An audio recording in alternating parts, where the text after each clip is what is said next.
आपल्यासोबत उपमुख्यमंत्री देवेंद्र फडणवीस आहे। नवीन वर्षाची सकारात्मक सुरुवात होत आहे, काय संकल्प सांगाल? आज सर्वप्रथम मी सर्वांना गुढीपाडव्याच्या आणि नूतन वर्षाच्या खूप खूप शुभेच्छा देतो।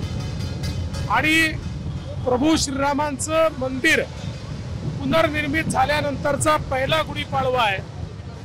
प्रभू श्रीरामांच्या विजयाची गुढी आपण उभारतो।